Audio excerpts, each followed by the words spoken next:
Hey, hey, hey, welcome to Tiff Talks. And this is your host, Tiffany Kay. Thank you so much for being here. We have a fabulous guest today, Melissa Stark out of Little Rock, Arkansas. Hey, how are you? Thank you so much for having me. I'm Melissa, Absolutely. like you said. I'm a somatic trauma-informed alignment coach, which I'm sure that a lot of people have questions about what that is, and we'll get into that.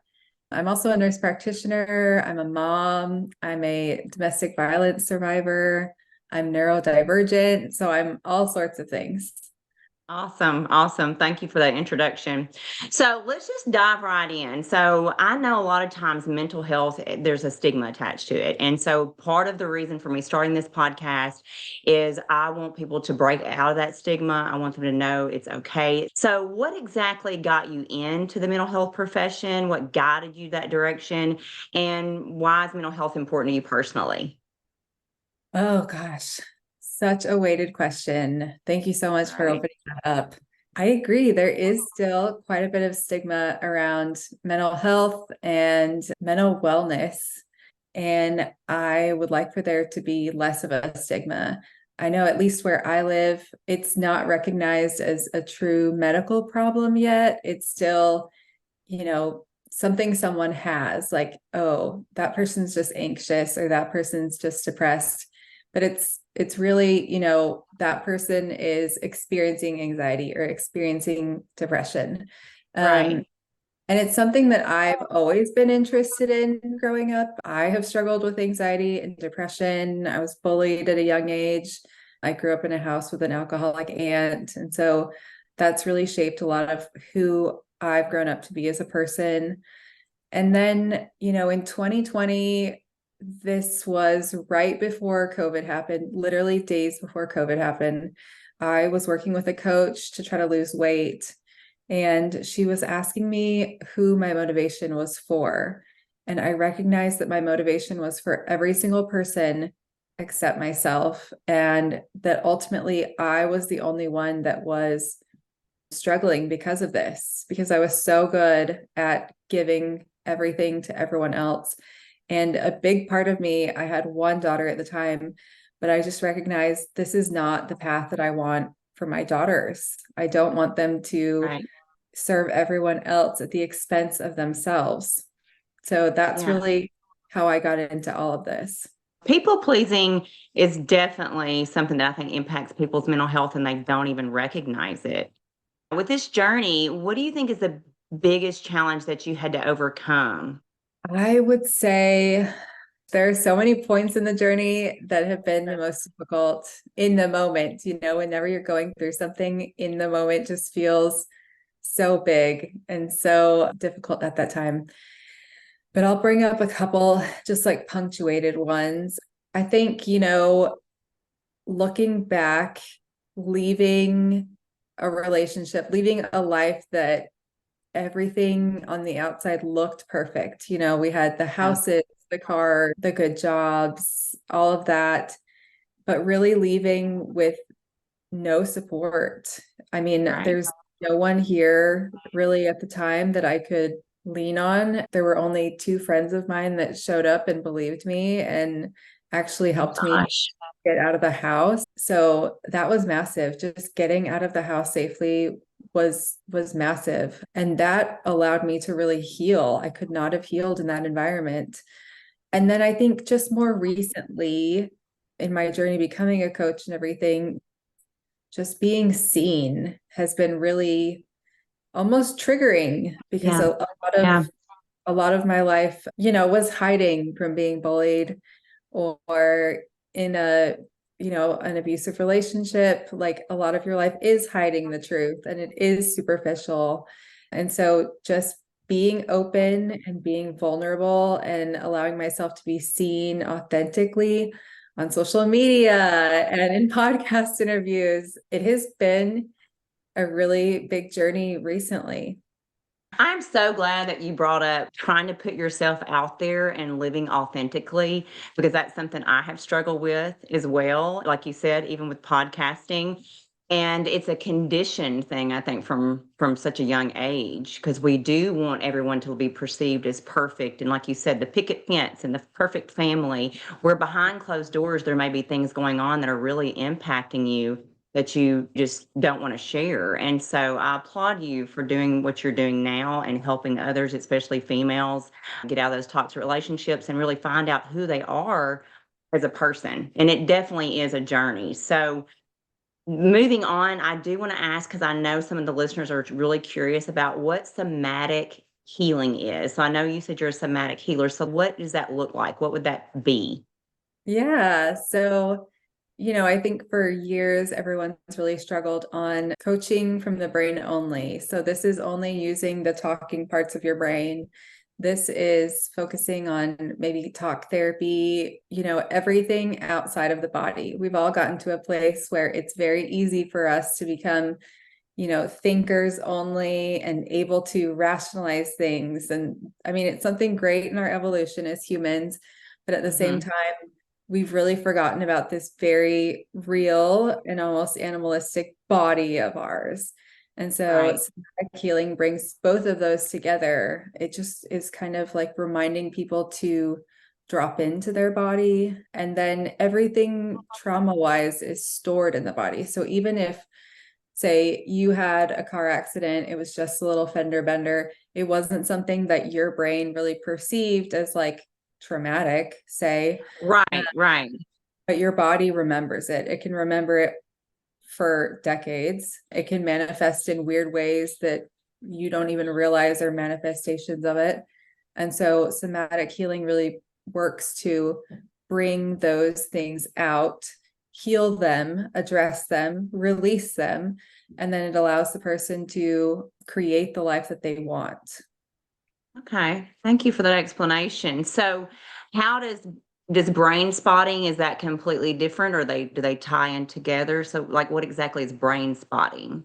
My favorite somatic healing modalities are going to be like brain spotting and internal family systems.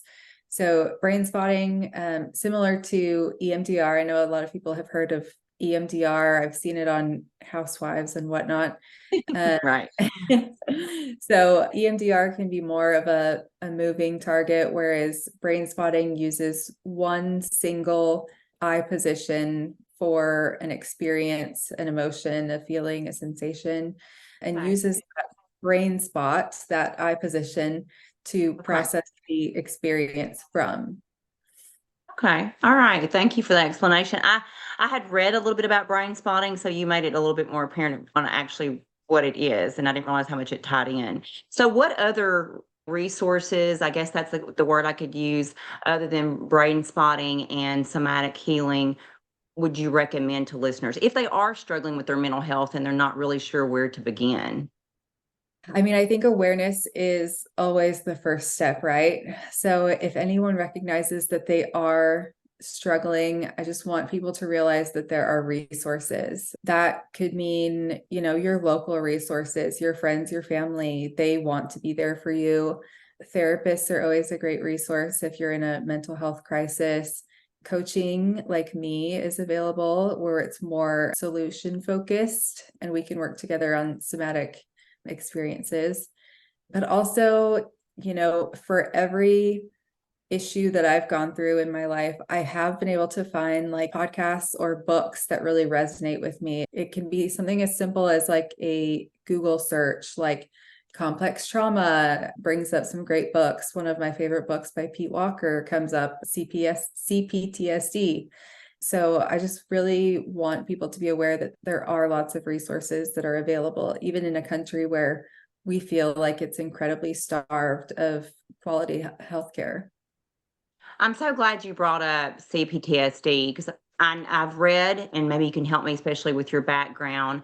I was diagnosed with that, and she said it wasn't really a diagnosis because we usually see it, the medical profession sees it as PTSD. But most people see PTSD as one traumatic event, whether it's a horrible death in the family, war, things that have to be really, really significant and what we would say is large or a big trauma. But she said over time, even emotional abuse, neglect, just not like you said, being heard and being seen. I feel like I don't think that sometimes, especially some of our listeners, really understand that those little things that they add up over time. So would you agree with that, or do you have a different take on it? Yeah, definitely. I think as a whole, over the last decade or so, maybe 20 years, our version or our definition of trauma is really evolving. It used to be, like you said, one single event. We think of war veterans. That's where most of the studies come from and statistics. Hmm. And that's absolutely valid. People coming home from war are often devastated, in so Right. many ways that are unseen. But while trauma can happen to someone in such a large capacity, like you said, it can also be the smaller traumas, the everyday traumas. It doesn't always have to be something that happened to us. It can be something that didn't happen to us. Like you said, Right. the emotional abuse or emotional neglect over time.